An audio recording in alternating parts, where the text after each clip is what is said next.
Bonjour et bienvenue sur ma chaîne. Donc aujourd'hui, on va parler d'Xcode. On va créer un projet TableView. On va voir comment créer une TableView avec des données. Donc pour l'instant, au départ, ce sera des données qui seront toutes simples. Ce sera un tableau basique. On va activer la fonctionnalité Pull to Refresh, donc tirer pour rafraîchir. Et puis ensuite, dans une deuxième partie, on verra comment mettre en forme les données, créer une cellule personnalisée, créer des sections aussi également dans une table view, et puis changer le tableau de départ tout simple en un objet. Donc on se rend sur Xcode, on crée une nouvelle application de type Single View Application. Vous l'appelez comme vous voulez. Donc on va partir sur une table view qui affiche une liste de voitures. Donc moi de mon côté ce sera voiture table view controller.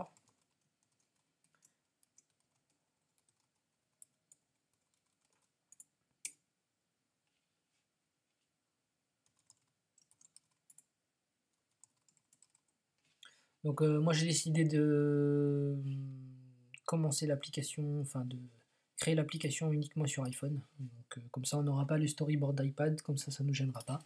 Et voilà. Donc à la création, donc vous avez vos fichiers view controller, le storyboard. On va attendre que ça charge. Donc voilà, donc tout simplement vous avez une vue. Donc on va supprimer parce qu'on n'en a pas besoin. Donc je la supprime. On va carrément supprimer la vue. Et voilà. Donc je la remplace par une table view controller. Voilà. Donc on peut voir à la création que vous avez dans votre table view controller, vous avez une table view et une table view cell avec les propriétés. Voilà. Donc la première chose qu'on va faire, c'est à la création du projet automatique par Xcode. Il nous a créé un composant de type UI View Controller. On va le changer en UI Table View Controller. Voilà. On retourne sur le storyboard et on change la classe. Donc dans le Identity Inspector, on spécifie que c'est View. Alors, je suis ici, je ne fasse pas n'importe quoi. Sur le Table View Controller, vous mettez View Controller. Voilà. Si vous avez l'autocomplétion, c'est que c'est bon. Voilà, on enregistre. Donc, une fois que vous avez modifié cette partie-là, vous allez dans le viewcontroller.h. On va créer notre tableau de voiture. Donc, property anatomic strong. Donc, on va faire, comme je vous avais dit, on va faire un NSArray tout simple que j'appelle mes voitures. Voilà. Donc, on va dans le point M. Dans le view didLoad, on va initialiser notre tableau et remplir des données. Donc pour ça, souligner mes voitures égale crochet. Donc c'est un objet de type NSArray. Donc je l'initialise. C'était double crochet. Init with object. Donc là je vais remplir mon tableau avec une liste de voitures. Donc on va partir sur une liste de voitures.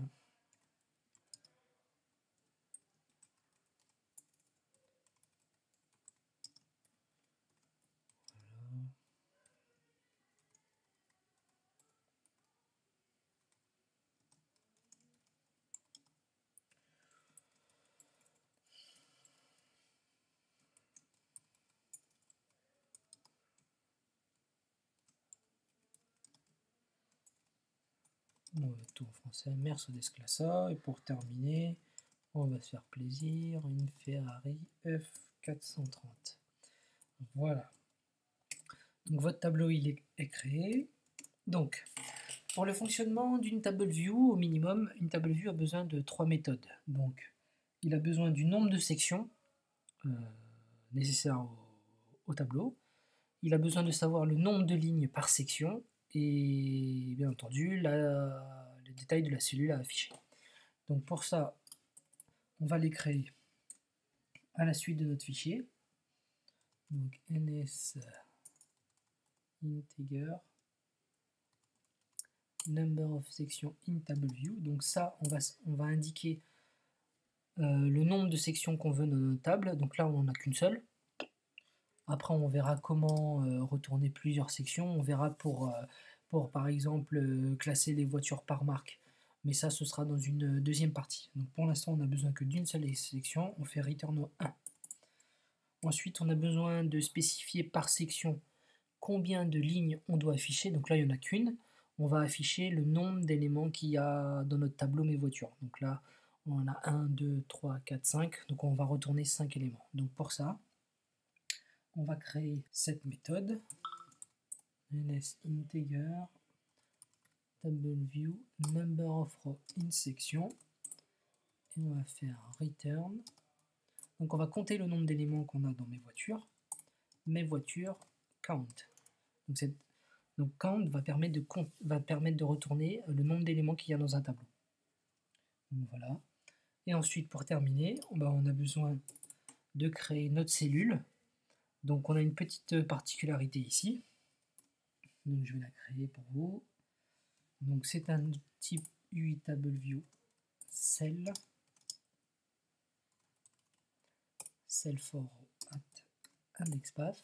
Donc là on va spécifier sur Xcode un identifiant de cellule à réutiliser.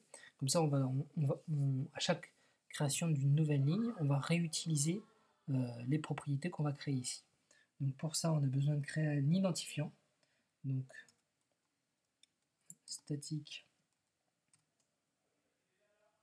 c'est de type nstring, donc mon identifiant égale ma cellule. Ensuite on va créer notre cellule, donc c'est un objet UTableViewCell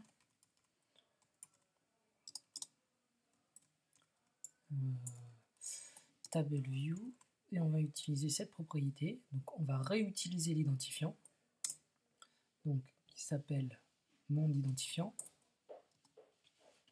Donc on spécifie notre identifiant avec comme index indexpath. Donc dès que vous avez fait cette opération, il ne faut pas oublier de copier votre identifiant, donc qui s'appelle ma cellule. Vous allez dans le storyboard, vous cliquez sur la cellule et dans attributes, il vous demande de spécifier l'identifiant. Donc vous le collez et vous l'enregistrez. Parce que si vous ne faites pas ça, à chaque fois que vous lancerez votre projet, et vous aurez une table vide où le simulateur va cracher. Une fois que vous avez fait ça, il ne reste plus qu'à créer le titre label de votre cellule. Donc comme on a créé un objet de type TableViewController, automatiquement vous avez un label qui est créé par défaut, donc on va le renseigner directement. Cellule.textLabel.text égale mes voitures, objet index indexpath.row. Donc en fait, en écrivant ceci, vous allez dire que pour la cellule en cours à afficher, vous affichez l'élément qui correspond au tableau. Donc votre tableau qui s'appelle mes voitures. À l'élément 0, il y a Peugeot 207. À l'élément 1, il y a Peugeot 308. Et à chaque fois que vous parcourez, indexpath.row s'incrémente automatiquement. Et donc votre cellule est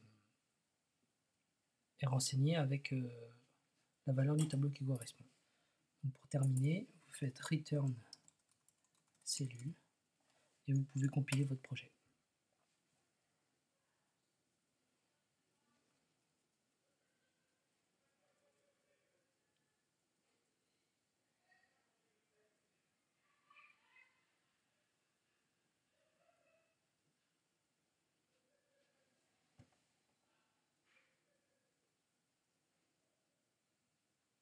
Donc voilà, donc vous avez votre tableau qui s'est lancé, il s'est initialisé avec une seule section et vous avez bien les éléments qui correspondent à ce que vous avez inséré dans votre tableau au début. Donc maintenant, on a notre tableau qui est créé, nos cellules qui sont remplies correctement. Donc on va activer la fonctionnalité Pull to Refresh, donc le tirer pour rafraîchir.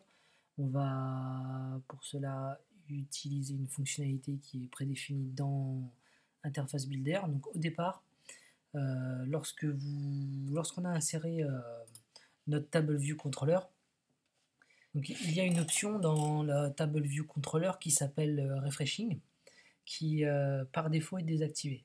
Donc on va avoir besoin de l'activer. Donc on va sur Refreshing et on fait Enable. C'est tout ce qu'il y a à faire dans Interface Builder. Donc il a ajouté automatiquement un contrôle Refresh Control. Donc c'est ce contrôle qu'on va utiliser pour justement faire les opérations pour rafraîchir la table view. Donc une fois que vous avez activé Refreshing, vous vous rendez dans viewcontroller.m et on va initialiser notre composant UI Refresh Control. Donc pour cela, on tape UI Refresh Control.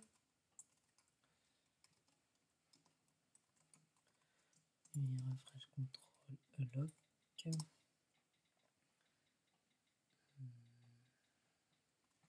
Init.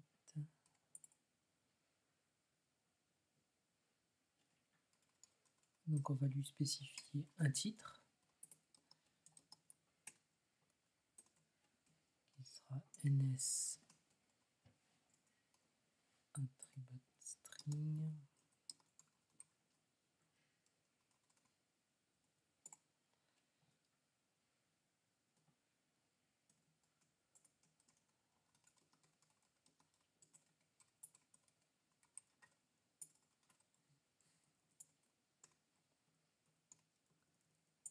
C'est mieux comme ça. Donc en faisant ça, dès qu'on va commencer l'action de tirer pour rafraîchir, ce titre va apparaître. Oups, init, c'est init string.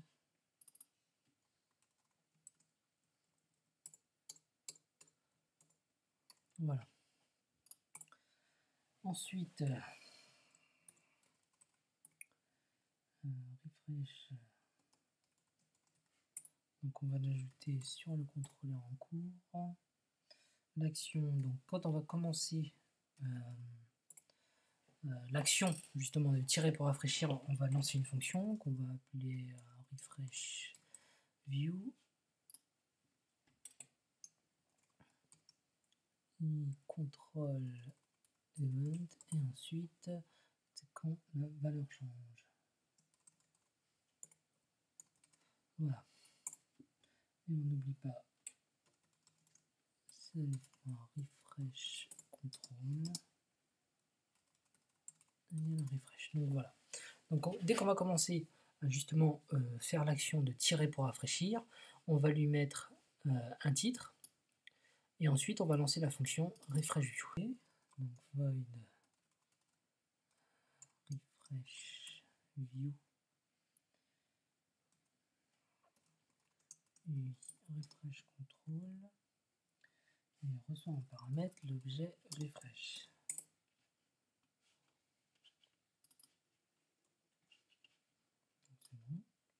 Donc là, tout ce qu'on va faire, donc toutes les opérations qu'on va devoir faire pour recharger la table avec des nouvelles données vont se faire ici. Donc tout ce qu'on va faire, c'est qu'on va reprendre notre tableau qu'on avait créé dans le view didload et on va lui ajouter deux nouvelles voitures par exemple. Donc on va ajouter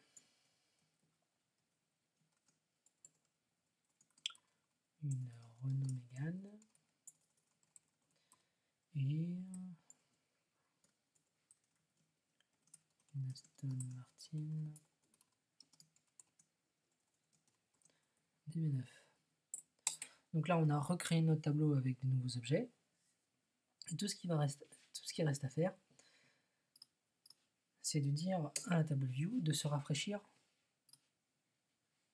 automatiquement. Donc pour cela, on fait self.tableview reload data. Donc en faisant ça, on retourne dans ces trois méthodes qu'on avait créées auparavant. comme mes voitures a changé, il va recréer automatiquement le tableau avec les nouvelles lignes. Donc, ce qu'il ne faut pas oublier de faire, c'est de terminer l'action de rafraîchissement. Donc pour cela, on fait refresh and refreshing. Parce que le start a été initialisé automatiquement à ce moment-là, on doit faire le end refreshing ici, parce que sinon ça va continuellement tenter de se rafraîchir. Donc une fois que vous avez fait ça, vous pouvez compiler.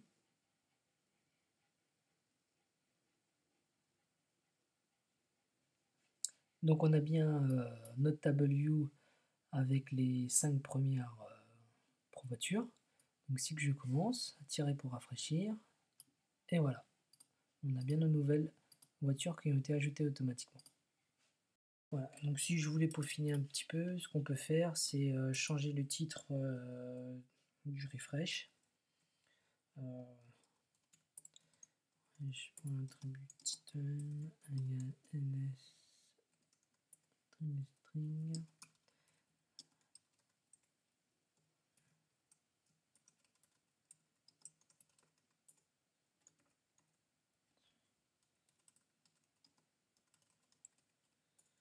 Voilà, refresh terminé.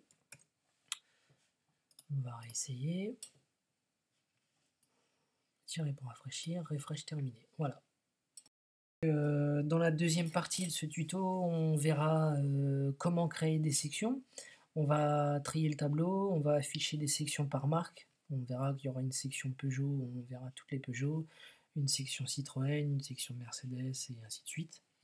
On verra également comment sélectionner une ligne et passer à une vue suivante. Et ce qu'on fera par la même occasion, on créera une classe voiture où on pourra faire un peu plus en détail et ça nous permettra de voir comment gérer les objets à travers Xcode. Donc voilà, cette première partie est terminée. Ben, je vous remercie d'avoir suivi ce tuto. N'hésitez pas à mettre un petit pouce vert ou des commentaires pour si vous avez des questions ou si vous souhaitez des améliorations. N'hésitez pas. Voilà, je vous remercie.